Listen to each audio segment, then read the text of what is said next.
మీ మాటల్లోనే ఆటో డ్రైవర్లు ప్రమాదంలో చనిపోవడం ఇట్లా అంటారు.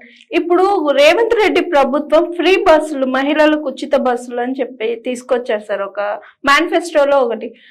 ఈ స్కీమ్ వచ్చిన తర్వాత చాలా మంది ఆటో డ్రైవర్లు ఆత్మహత్యలు చేసుకున్నారు, వాళ్ళ కుటుంబం రోడ్డు మీద పడిపోయింది. దట్టు ఇప్పుడు ఆటో యూనియన్ కూడా స్ట్రైకులు చేయడం అట్లా చేశారు కదా, దీని మీద ఎలా స్పందిస్తారు? అసలు వాళ్ళ ఫ్యామిలీకి ఎలాంటి ప్రభుత్వం నుంచి ఆర్థిక సహాయం కానీ, మీ యూనియన్ నుంచి ఆర్థిక సహాయం కానీ, ఈ ఫ్రీ బస్ ఎత్తిపిచ్చే ఆలోచన కానీ ఏమైనా ఉన్నాయా మీకు? ఇక్కడ రెండండి, మేము చేయాల్సినంత పోరాటం చేసినాము, ఇక కూడా చేస్తాము. రేవంత్ రెడ్డి గారు స్పెషల్లీ ఏ భాషలు చెప్పాలో నాకు అర్థం కాదు, కానీ తెలంగాణ రాష్ట్రంలో ఆటో డ్రైవర్లకు మోసం అనొచ్చు, ద్రోహం అనొచ్చు. ఆటో డ్రైవర్లకు ఈ ముఖ్యమంత్రి, భారతదేశంలో ఉన్నటువంటి ముఖ్యమంత్రుల్లో తెలంగాణ ముఖ్యమంత్రి రేవంత్ రెడ్డి గారు ఆటో డ్రైవర్లకు ద్రోహం చేసిన దాంట్లో మొదటి వరుసలో ఉంటాడు. ఇంకోటి, రేవంత్ రెడ్డి గారికి ఇప్పుడు మాకున్న అనుమానం, ఇలా ఆంధ్రలో చంద్రబాబు నాయుడు వచ్చిండు, కేంద్రంలో మళ్ళా బీజేపీ వచ్చింది, ఇద్దరితోని దోస్తే ఈయన పూర్తిగా ఆంధ్ర నాయకత్వం, అక్కడ పోతే సెంటర్లో బీజేపీ నాయకత్వంలో తెలంగాణ రాష్ట్ర ప్రభుత్వం, ఇక్కడ రేవంత్ రెడ్డి గారి నాయకత్వం నడుస్తుంది. ఆటో డ్రైవర్లకు అన్యాయం చేసిండు. మొన్నకు మొన్న ఎంపీ ఎలక్షన్లో కూడా వాడుకున్నాడు, మళ్ళా 12,000 ఇస్తా అని చెప్పిండు, సంక్షేమ బోర్డు ఇస్తా అని చెప్పిండు. అసలు ఆ ఊసే తీర్చలేడు, వాళ్ళ మాటే మాట్లాడలేడు. దాన్ని మీడియా ద్వారా నేను మీ ఛానల్ ద్వారా ముఖ్యమంత్రి గారికి పదే పదే చెప్తున్నా, ఆటో డ్రైవర్లకు తీవ్ర అన్యాయం జరిగింది, వాళ్ళ కుటుంబాలు రోడ్డున పడ్డాయి. అసలు ఆ స్కీమే ఫెయిల్యూర్ స్కీమ్ అండి. నేను మొన్న ఒక సందర్భంలో మా వాళ్ళను బస్ ఎక్కిద్దాను పోతే ఉప్పల్ బస్ స్టాండ్లో చూసిన, నేను 9 గంటలకు పోతే 11 గంటల వరకు వెయిట్ చేసిందండి. ఎంత ఇబ్బంది అంటే, వందలాది మంది శనివారం ఆదివారం వస్తే నువ్వు బస్ స్టాప్లో నిలబడలేవు. కడుపు నొచ్చో, కాలు నొచ్చో, ఏదైనా ఆపతో, జ్వరమో, నొప్పో హాస్పిటల్కి పోవాలన్నా, లేదా అత్యవసరంగా ఎక్కడికైనా బస్సులో పోవాలంటే ఇవాళ ఎంత గగనం అంటే పేదలకు, అలా లేడీస్ అయినా సరే జెంట్స్ అయినా సరే నానా ఇబ్బంది ఉంది. ఎక్కడదండి, డోర్ దగ్గర ఇట్లా 100 మంది మీద నిలబడుతున్నారు.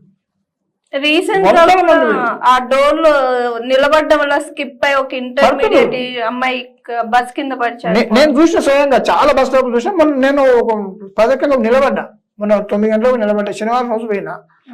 వందలాది మంది, ఎంత ఇబ్బంది అంటే అంత ఇబ్బంది పడుతుంది. ఎమర్జెన్సీల పరిస్థితి ఏంటండి. రెండోది, బస్ కాంట్రాక్టర్లు కూడా ఇక్కడ బస్ స్టాప్ ఉందా, పబ్లిక్ చూసి వాడు బస్ స్టాప్ దాటి ఆపుతుండు, ఇక్కడ నుండి అక్కడ పరిగెడుతున్నారు. అసలు ఆ స్కీమ్ ఎందుకు పెట్టిండు? దానివల్ల ఏమవుతుందండి, ఇక్కడ నుండి హైదరాబాద్ నుండి ఏ ఊరికి ఎక్కడి నుంచి ఎక్కడ పోయినా 100 నుంచి 200 అండి ఛార్జ్. 100కి వీళ్ళు కోటీశ్వర్లు అయిపోతారా అండి? లేదా పొద్దున్న లేచి అదే పని తిరుగుతారా అండి?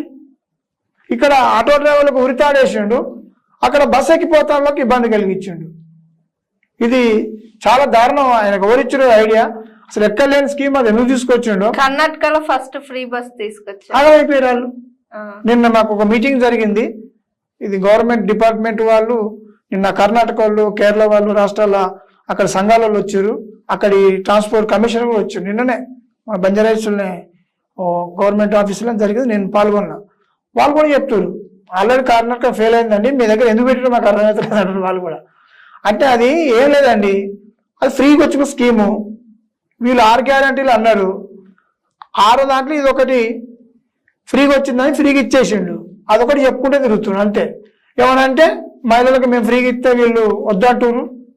మాకు లేరా మహిళలు? ఆటో డ్రైవర్ల పిల్లలు లేరా? ఆటో డ్రైవర్ల భార్యలు లేరా? మరి ఇక్కడ వీళ్ళు ఆగమైతలేరా? నిజానికి జనానికి కదా అసలు ఎవరు పెట్టమని మేము అడిగినామా అంటారు జనాలు కూడా. మహిళలు కూడా అసలు ఎవరు పెట్టమంటారు, మేము పెట్టమన్నాం అంటారు. ముసలి వాళ్ళు ఎక్కుతారు, కాలు పడుతున్నారు, నడులు విరిగిపోతున్నాయి. అది ఆ స్కీమ్ వల్ల అయితే ఆటో కార్మికులకు చెప్పలేని బాధ అది. కాబట్టి తక్షణం ప్రభుత్వం మీ ఛానల్ ద్వారా స్పందించాలని కోరుకుంటున్నా. మేము త్వరలో కూడా కార్యాచరణ చేస్తున్నాం, ప్రభుత్వం మీద ఒత్తిడి చేస్తాం. అనేక మంది కాకపోతే ఇప్పుడు కొద్దిగా స్కూళ్ళు, కాలేజీలు ఓపెనింగ్, కొద్దిగా డ్రైవర్లు కూడా ఇప్పుడే గ్రామాలకు అటు ఇటు పోయి వస్తుంటే జూన్లో మేము జూలైలో స్టార్ట్ చేస్తాం. మళ్ళీ ప్రభుత్వాన్ని నిలదీస్తాం. మాకు జరిగిన అన్యాయాన్ని దేశంలో కానీ ఇక్కడ ఉన్న ప్రజానీకానికి కానీ ప్రభుత్వానికి కానీ తెలియజేసి మేము సాధించేంత వరకు ఆ పోరాటాన్ని ఆపమని ఈ టీవీ ఛానల్ ద్వారా మేము ప్రభుత్వానికి కూడా డిమాండ్ చేస్తున్నాం. Hi, this is Swathi. Like చేయండి, షేర్ చేయండి, కమెంట్ చేయండి అండ్ సబ్స్క్రైబ్ చేయండి GR TV. Hi, this is Monica. Please like, share and subscribe GR TV.